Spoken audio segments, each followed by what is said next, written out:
Hi boys and girls, this is lecture 8.8. Today's review topic, reasoning from tabular data.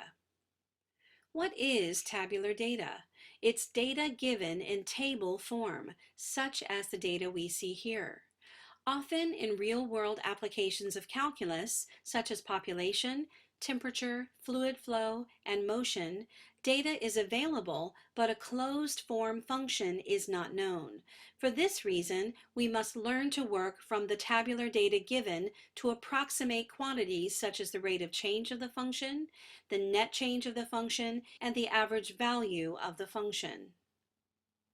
Let y of t represent the temperature of a pie that has been removed from a 450 Fahrenheit oven and left to cool in a room with a temperature of 72 degrees Fahrenheit, where y is a differentiable function of t. The table below shows the temperature recorded every 5 minutes. Letter A states, use data from the table to find an approximation for y prime of 18 and explain the meaning of y prime of 18 in terms of the temperature of the pie. Show the computations that lead to your answer and indicate units of measure.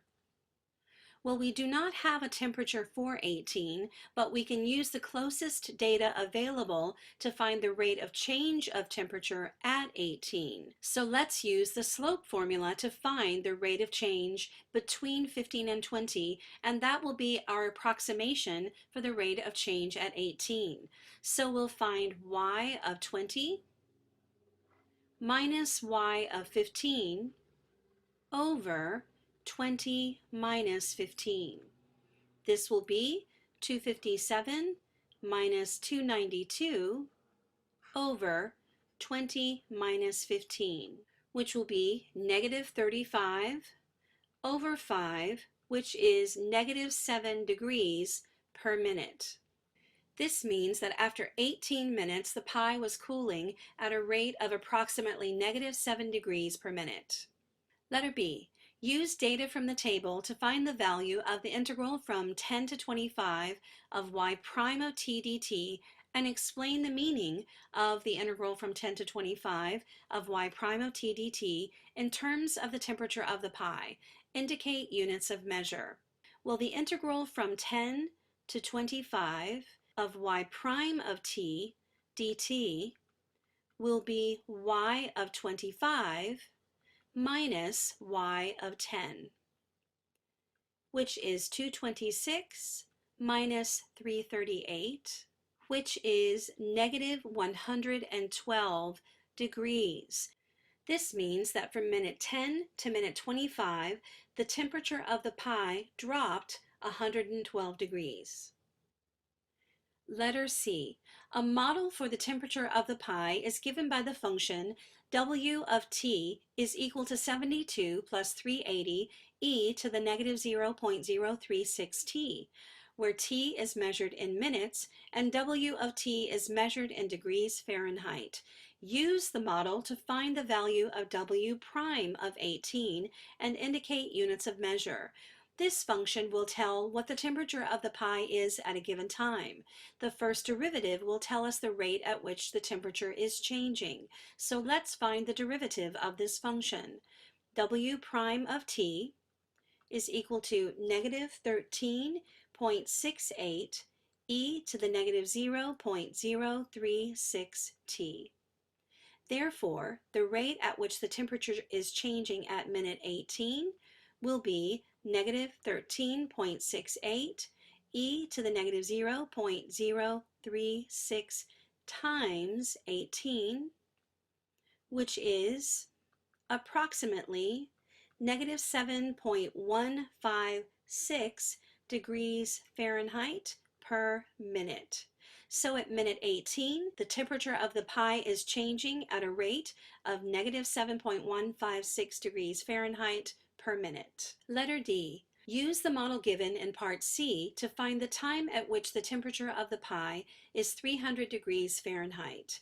This model will give us the temperature of the pie at any specified time, but we can also use it to find the time at which the pie is a certain temperature. In this case, 300 degrees. 300 equals 72 plus 380 e to the negative 0.036 t. In solving for t, we find that the pi is 300 degrees when t equals 14.190 minutes. Let y of t represent the population of the town of Sugar Mill over a 10-year period, where y is a differentiable function of t. The table below shows the population recorded every 2 years. Letter A. Use data from the table to find an approximation for y prime of 7 and explain the meaning of y prime of 7 in terms of the population of Sugar Mill. Show the computations that lead to your answer. We don't have the actual population at year 7, but we can use the closest available information to find the rate of change of population at year 7. We'll find this by calculating the slope of the line connecting these two data points. Y of 8 minus y of 6 over 8 minus 6. This will be 4330 minus 3815 over 2, which is 515 over 2, which is 257.5 people per year. So at year 7, the population was changing at approximately a rate of 257.5 people per year. Letter B. Use data from the table to approximate the average population of Sugar Mill over the time interval 0 less than or equal to t less than or equal to 10 by using a left Riemann sum with 5 equal subintervals. Show the computations that lead to your answer. We can find the average population of Sugar Mill over this time interval by taking the integral from 0 to 10 of y of t dt and multiplying it by the coefficient 1 over b minus a, which in this case is 1/10. Without this coefficient, this integral would give the total population accumulated from year 0 to year 10, but dividing it by 10 now gives the average population per year. We're going to approximate this average by using a left Riemann sum with 5 equal subintervals. That means that from here to here is one subinterval. Here's the second, here's the third, here's the fourth, and here's the fifth. We're going to use the function value at the left endpoint of the interval, so that will be this one, this one, this one, this one, and this one. The width of each rectangle is 2, so the value of this integral will be 1/10 times 2, the width of each rectangle, times the sum of the heights of the rectangles, which in each case will be the function value at the left endpoint of the interval, 2500 plus 2912 plus 3360 plus 3815 plus 4330. The average population over the 10-year period was 3383.4 people. Letter C. A model for the population of another town, Pine Grove, over the same 10-year period is given by the function P of t is equal to the quantity 2t plus 50 squared, where t is measured in years and P of t is measured in people. Use the model to find the value of P prime of 7. This model will give the population of Pine Grove at any time t. P prime of t will give the rate at which the population of Pine Grove is changing at any time t. So let's find P prime of t. That's going to be 2 times the quantity 2t plus 50 to the 1 power times the derivative of the inner function, which is 2, which will be 4 times 2t plus 50. Distributing the 4, 8t plus 200. So P prime of 7 will be 8 times 7 plus 200, which is 256 people per year. At year 7, the rate at which the population of Pine Grove is changing is 256 people per year. Letter D. Use the model given in Part C to find the value of 1 over 10, the integral from 0 to 10 of p of t dt. Explain the meaning of this integral expression in terms of the population of Pine Grove.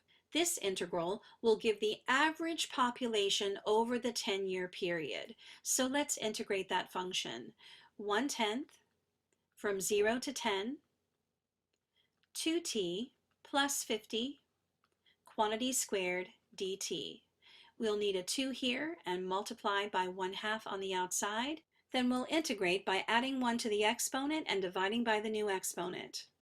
This means we're going to have 120 times 1/3 2t plus 50 to the 3rd power from 0 to 10.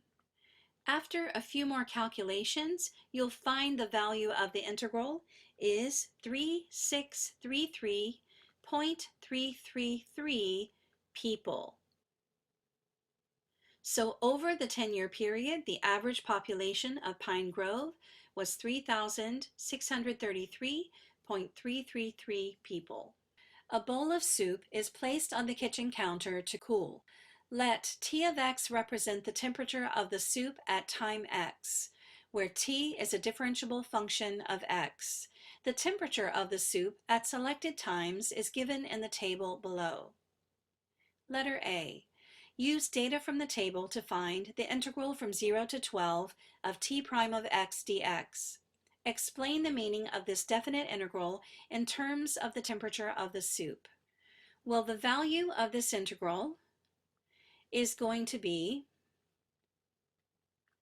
t of 12 minus t of 0, which is 95 minus 108, a negative 13 degrees. This means that in 12 minutes, the temperature of the soup dropped 13 degrees. Letter B.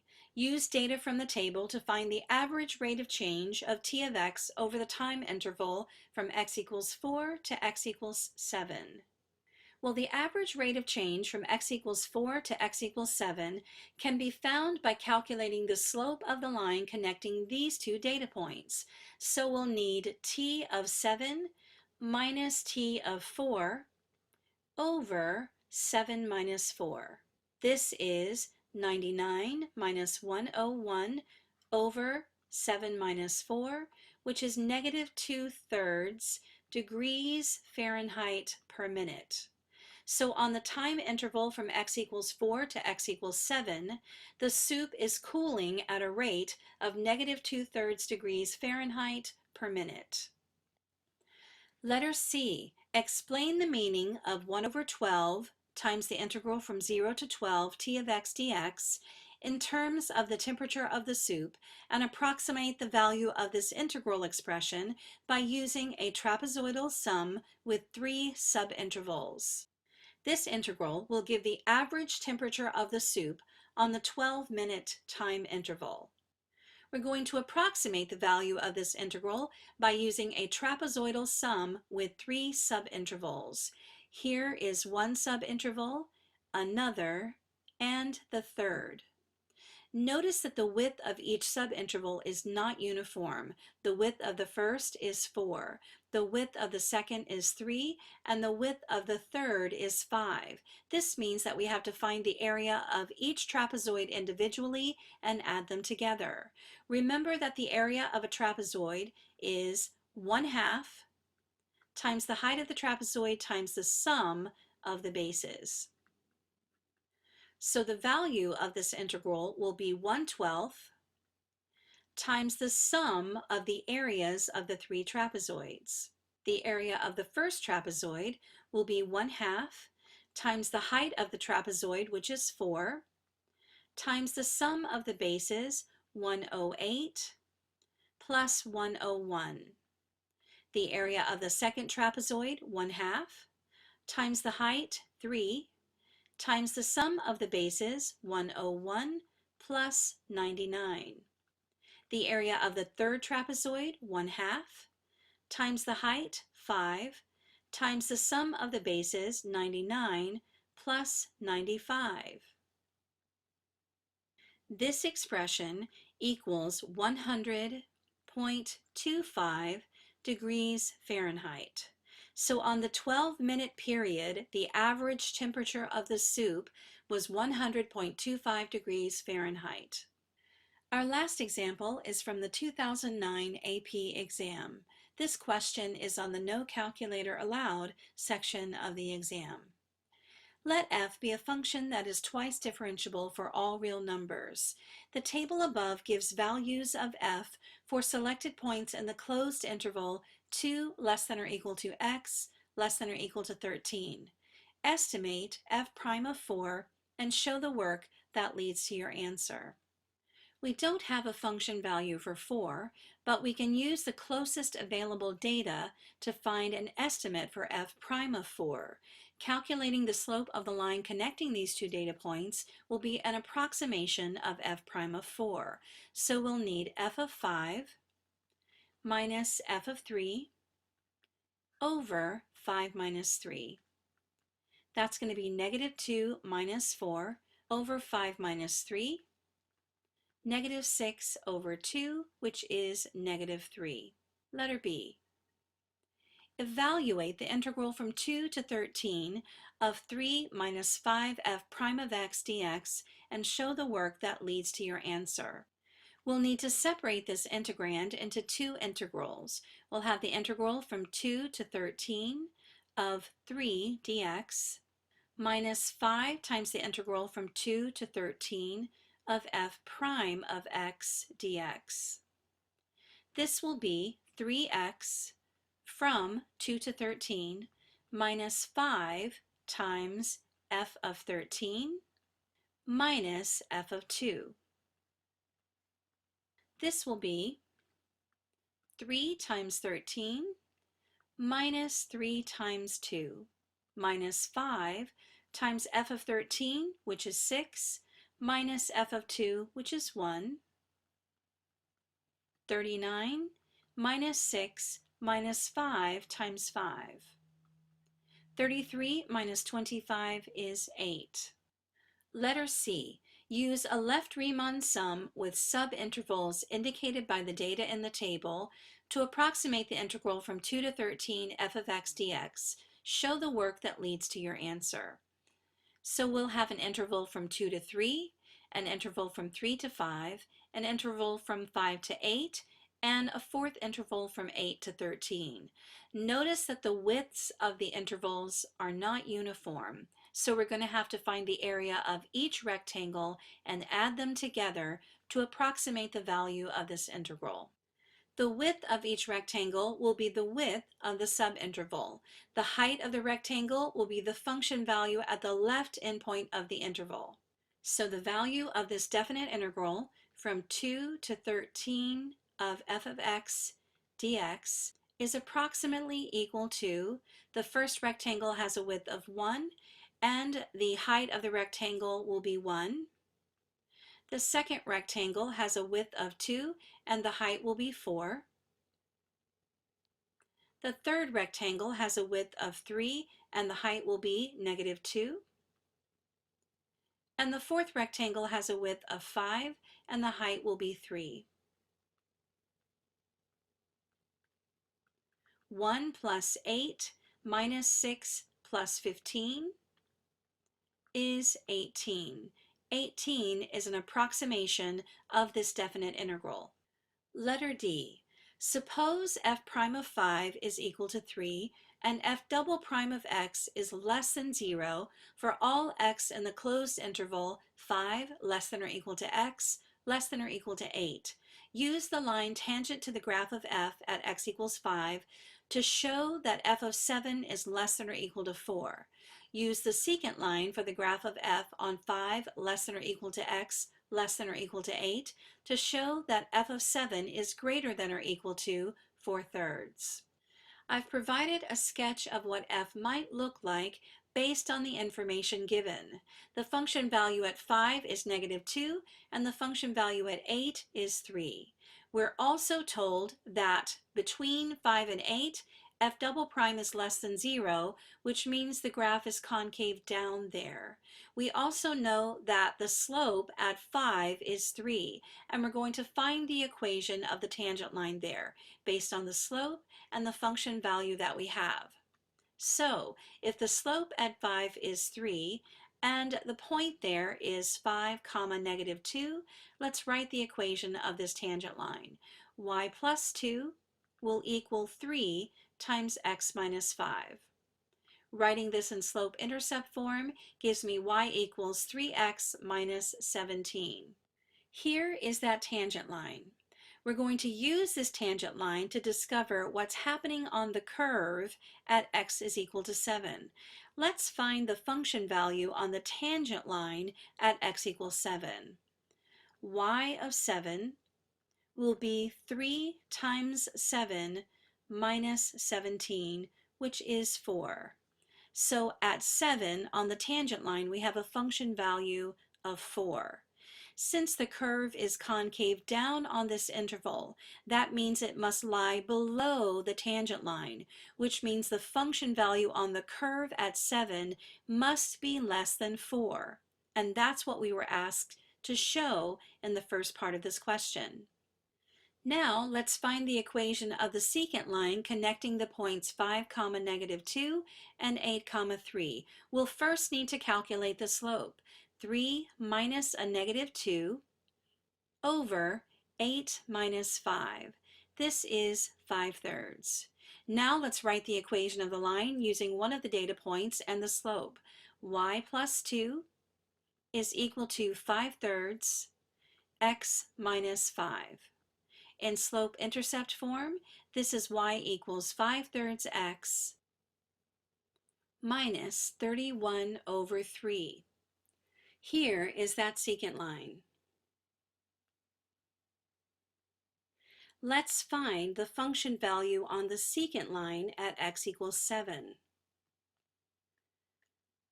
Y of 7 will be 5/3 times 7 minus 31 over 3. That will be 35/3 minus 31/3, which is 4/3. So the function value on the secant line at 7 is 4/3. Because this secant line is connecting a concave down section of the graph, the curve must lie above the secant line, which means the function value at 7 on the curve has to be greater than or equal to 4/3, which is what you were asked to prove in the second part of this question. So by knowing the function values at 7 on this secant line and on this tangent line, and knowing that this section of the graph is concave down, you know that f of 7 has to be between 4/3 and 4. Here are the scoring guidelines for that question. 1 point was given for the correct answer on letter A. 2 points were awarded for letter B, 1 for a use of the fundamental theorem of calculus, and another for the correct answer. 2 points awarded for letter C, 1 for using the left Riemann sum, and another for the correct answer. 4 points were given for letter D, 1 for writing the equation of the tangent line, another for showing that f of 7 is less than or equal to 4. A third point was given for writing the equation of the secant line, and a fourth was given for showing that f of 7 is greater than or equal to 4/3. Tip number 8 for the AP Calculus AB exam. Monitor your time appropriately on the exam, particularly on the free response section. In fact, you should probably bring a watch since you're not allowed to bring your cell phones into the exam. You want to ensure that you do not spend so much time on one question that you do not have enough time to at least attempt to answer all of them. The questions are not in order of increasing difficulty, so you want to be sure that you have enough time to at least attempt to answer all of the problems. Common student error number 8. The integral of 1 over f of x dx is equal to the natural log of the absolute value of f of x plus c. And that's a negatory, boys and girls, unless f of x is x. Otherwise, Here is the correct integrand setup for your natural log integral. The integral of f prime of x over f of x dx is equal to the natural log of the absolute value of f of x plus c. Make sure that the derivative of f of x is in the numerator before you determine that you have a natural log integral. That's it for today's lecture. Basic math. Because the difference between 5 and 6 is kind of a big deal. God bless you, boys and girls.